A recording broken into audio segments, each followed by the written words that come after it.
a little bit is section 2. I'm going to talk about that one first.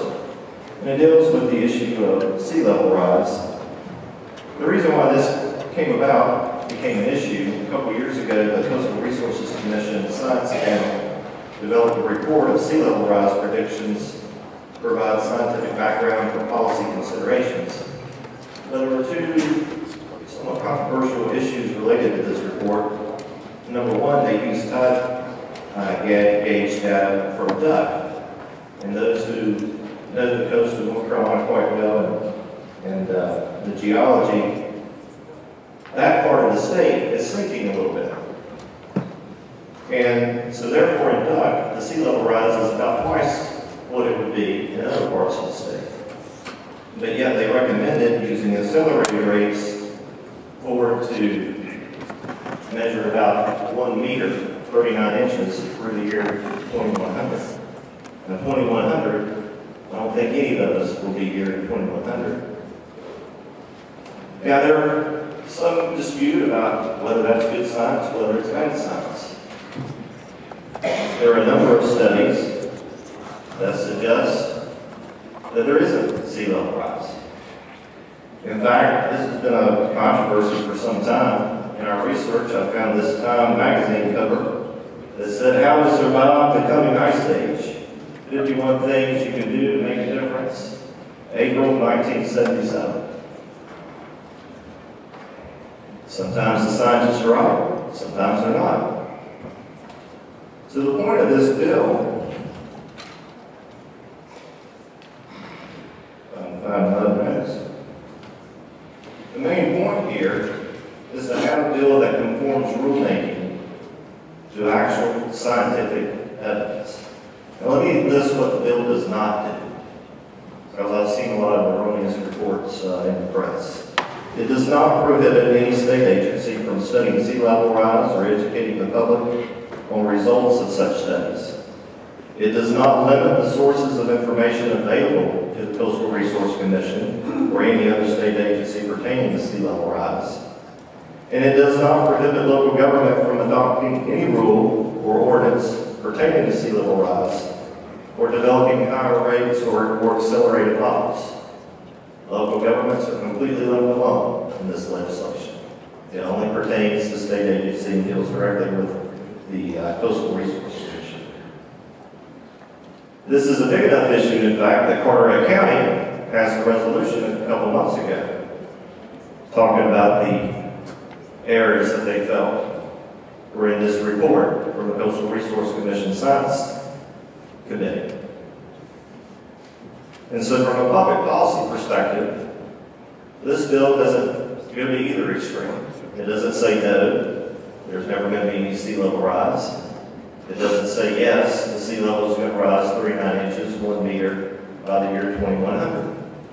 It strikes, I think, a very healthy balance that balances the science, the actual data that we actually have, that we know, with the economic considerations for the coast.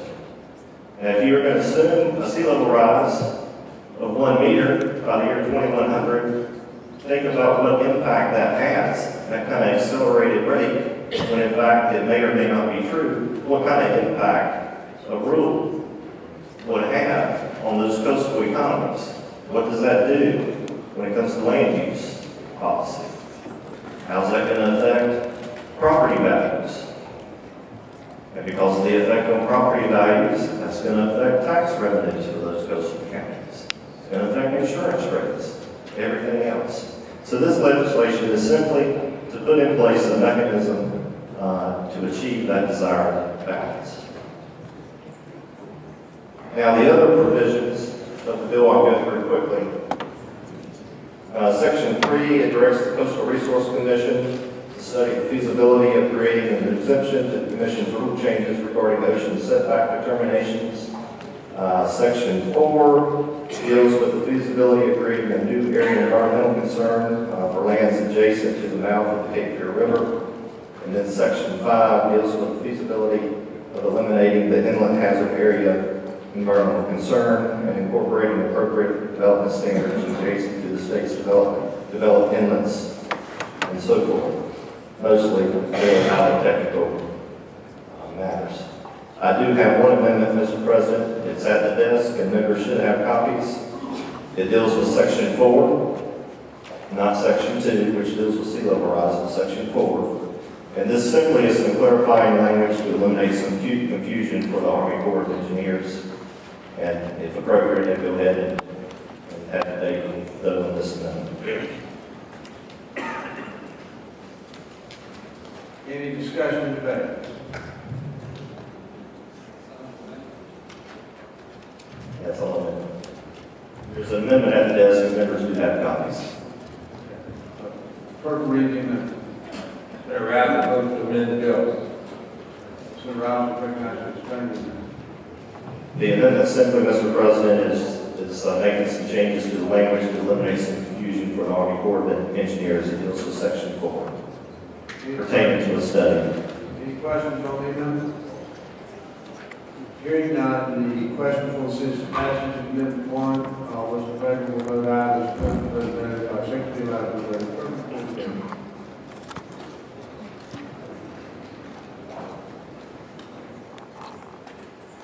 Mayor Burton.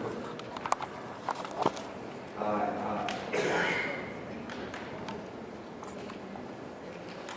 47, having voted affirmative, 1 in the negative, amendment 1 is passed. Now the bill is Mr. President. Excuse me, Senator Connell, for purpose of honor. Oh, yes, sir.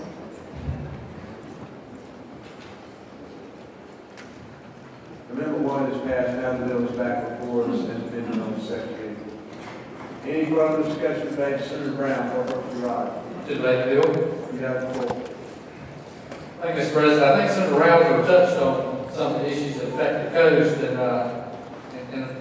touched on different studies and I guess arguments amongst those studies. I've got one here, just an example of how confusing this can be.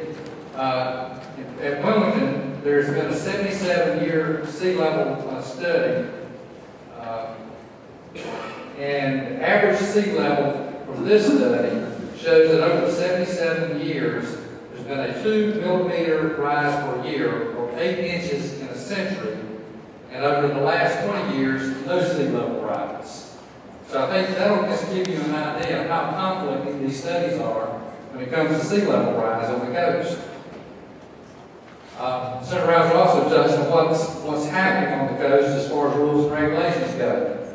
I can tell you, in my county, the stormwater rules, which I'm stringent now. Well, I'll just give you an example. I developed 9 acres of land. I had to build an 1.5-acre holding pond on 9 acres of land, commercial property. So that just gives you an idea of how far it's gone as far as stormwater rules. There's a lot of property now on the coast that's unbuildable because of new stormwater rules. And it's becoming, I think, really tough on any kind of development on the coast, and I think it will affect economic development on the coast in the future if we don't start looking some common sense into some of this rulemaking. When we take some of these studies and try to apply what might happen 88 years from now and try to apply rules today, it just makes it difficult to do anything on the coast. I think this bill puts some common sense back in what's happening and votes for support. Any discussion or debate? Hearing none, question for the citizen passage of the Senate Committee 17 House Bill 819 is amended on the second reading. All those in favor, vote aye. Those opposed, vote nay. By secretary, I will vote affirmative.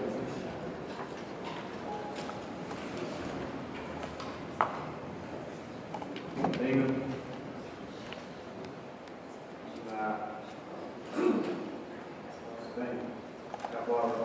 Order amendment.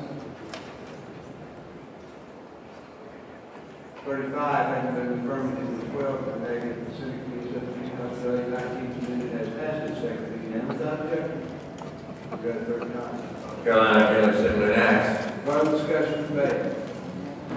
Hearing none, question for citizen passage of Senate Committee 17 House Bill 819 on its third reading. All those in favor say aye. Aye. Those no. The ayes have it, and the Senate Committee 17 House Bill 819 amended has passed its third reading. The amendment will be engrossed, will be sent to the House and issue concurrence in the Senate Committee 17 amendment. House Bill 952, purple reading.